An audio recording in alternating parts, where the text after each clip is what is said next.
আসসালামু আলাইকুম বন্ধুরা, কেমন আছেন সবাই? আশা করি সবাই ভালো আছেন। আসিফ এগ্রো খামারের আরও একটি ভিডিওতে আপনাদেরকে জানাই স্বাগত। আপনার খামারের মুরগিগুলো সুস্থ নাকি অসুস্থ সেটা আপনি কি করে বুঝবেন? যদি আপনার খামারের মুরগিগুলো ঠিকঠাকভাবে দানা পানি খাইতেছে তাহলে আপনি ভাববেন না যে আমার খামারের মুরগিগুলো সুস্থ, কারণ দানা পানি ঠিকঠাকভাবে খাওয়া সত্ত্বেও মুরগির কিন্তু বেমার থাকে।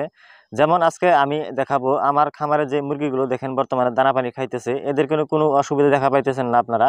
এরা কিন্তু ঠিকঠাকভাবে দানা পানি খাইতেছে, কিন্তু তারপরেও এদের বেমার আছে। আর সেই বেমারটা হলো, দেখেন বর্তমান সময়টা কিন্তু রাতের দিকে বৃষ্টি হয়, আর বৃষ্টি হওয়ার কারণে কি হয়, আমার খামারের যে সাইডে পেপারগুলো আছে তো সেই পেপারগুলো নামিয়ে দিতে হয়। আর যেহেতু মুরগির বাচ্চাগুলো কিছু পরিমাণে এখনো ছোট হয়ে আছে তো সেই জন্য পেপারগুলো নামিয়ে দিতে হয়। আর পেপারগুলো যদি না নামিয়ে দিই তাহলে কি হবে, মুরগির বাচ্চাগুলো আবার ঠান্ডা লেগে যাবে। তো সেই জন্য আমি পেপারগুলো নামিয়ে রাখি। তো পেপারগুলো নামিয়ে রাখার কারণে কি হয়, ভেতরে গ্যাসের সৃষ্টি হয়, আর গ্যাসের সৃষ্টি হওয়ার কারণে মুরগির বাচ্চাগুলো একে অপরকে ঠোকরাঠুকি করে থাকে। আর ঠোকরাঠুকি যে করে থাকে সেটা হয়তো আপনারা দেখতেই পারতেছেন যে মুরগিগুলোর পেছনের যে পাখাগুলো আছে তো সেই পাখাগুলো বেশিরভাগ মুরগিরই নাই। তার কারণ হলো যে এই ভেতরে গ্যাসের সৃষ্টি হয়। এখন যদি আমি এটাকে খুলে রাখি তাহলে ভেতরে ঠান্ডা লেগে যাবে, আবার ঢেকে রাখার কারণে এগুলো সমস্যা হচ্ছে। তো কিন্তু এগুলো সমস্যা হওয়ার পরেও মুরগিগুলো কিন্তু ঠিকঠাকভাবে দানা পানি খাবে। যেরকম দেখতেছেন আমার খামারে মুরগিগুলো কিন্তু ঠিকঠাকভাবে দানা পানি খাইতেছে, কিন্তু ঠিকঠাক দানা পানি খাওয়া সত্ত্বেও এদের কিন্তু বেমার আছে। আর আপনি এরকম বেমার থেকে যদি মুক্তি পেতে চান তাহলে আপনার মুরগিকে খাওয়াতে হবে রোজ মিনফা গোল্ড নামের একটি ভিটামিন আছে, যেটা দানার সাথে মিক্স করে খাওয়াতে হয়। তো সেটা খাওয়ালে আলহামদুলিল্লাহ আপনার খামারের মুরগির সমস্যাগুলোর সমাধান হবে। বর্তমান সময়ে আমার খামারে আমি সেটাই মিক্স করে খাওয়াচ্ছি। বর্তমান সময়ে কিছু একটু কমে এসেছে, আর দিনটা ভালো হয়ে গেলে তো যখন আমি পেপারগুলো উঠিয়ে রাখবো তখন আর এই সমস্যাগুলো হবে না। যেহেতু বর্তমান সময়টা খুবই গরমের কারণে আর ভেতরে বেশি পরিমাণে গ্যাস হচ্ছে, আর গ্যাস হওয়ার কারণে মুরগির বাচ্চাগুলো একে অপরকে ঠুকরাঠুকরি করে যাচ্ছে। আরও একটি কথা বলি, দেখেন মুরগি কিন্তু সকল সময় এক সমান দানা পানি খেয়ে থাকে না। তার কারণ হলো, দেখেন আপনি হয়তো ভাবতে পারেন যে আমার মুরগিগুলো এখন ঠিকঠাকভাবে দানা পানি খাইতেছে না, হয়তো এদের ভেতরে কোনো একটা বেমার হয়েছে।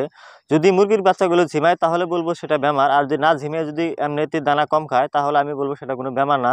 কারণ আমি নিজে খামার করতেছি, আমি জানি এরকম হয় যে কিছুদিন খানাগুলো বেশি খায়, আবার কিছুদিন আসে যে সে সময় দানাগুলো একটু কম খায়, কিন্তু সেটা কোনো বেমার নয়। হয়তো আপনারা যদি খামার করেন এটা ভালো করে বুঝবেন। হয়তো যারা নতুন খামারি তাদের ক্ষেত্রে হয়তো ভাবতে পারেন যে এটা কোনো বেমার না, এটা কোনো বেমার না। দানা পানি কম খাওয়াটা যে বেমার না, এটা আমি ছোট্ট একটি উদাহরণ দিব। দেখেন মানুষ কিন্তু সকল সময় এক সমান খাবার দাবার খেয়ে থাকে না, তো সেরকম মুরগির ক্ষেত্রেও এরকম হয়। দেখেন এর আগে আমি একটি ব্যাচ বিক্রি করেছি, তো তখন আমার এরকম হয়েছিল যে মুরগিগুলো ঠিকঠাকই আছে কিন্তু এরা দানা পানি কিছু কম খায়। তো এরকমটা মাঝে মাঝে হয়, তবে আবার সেটা দেখবেন কয়েকদিন পর আবার ঠিক হয়ে যাবে, দেখবেন আগের মতো ঠিকঠাকভাবে দানা পানি খাবে।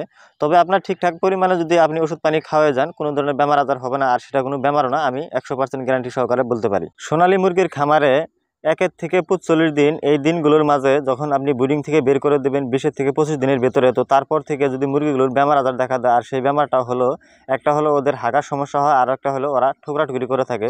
তো এই দুইটা সমস্যাই বেশি হয়ে থাকে মুরগিগুলো। আপনার খামারে যদি এই দুইটা সমস্যা দেখা দেয়, যে প্রথম যে সমস্যাটা হলো সেটা হলো হাগা, তো ওরা যদি রক্তের মতো হাগে তো সেই ক্ষেত্রে আপনি এদেরকে কক্সিনেল প্লাস বেট নামের একটি পাউডার আছে, সেটা পানির সাথে 3 দিন মিক্স করে খাওয়ান।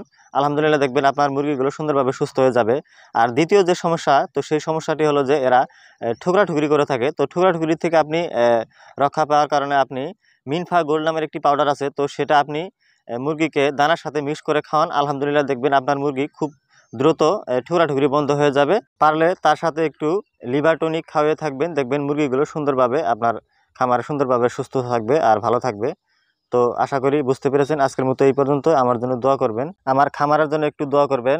আর আরও একটি রিকোয়েস্ট রইল, যারা এই পর্যন্ত আমার আসিফ এগ্রো নামের ইউটিউব চ্যানেল এবং ফেসবুক পেজটি ফলো এবং সাবস্ক্রাইব করে রাখেননি, তাদেরকে অনুরোধ করব প্লিজ আমার ইউটিউব চ্যানেল এবং ফেসবুক পেজটি ফলো এবং সাবস্ক্রাইব করে রাখবেন। আর যারা করে রেখেছেন তাদেরকে জানাই অসংখ্য ধন্যবাদ। আসসালামু আলাইকুম ওয়া রাহমাতুল্লাহি ওয়া বারাকাতুহু।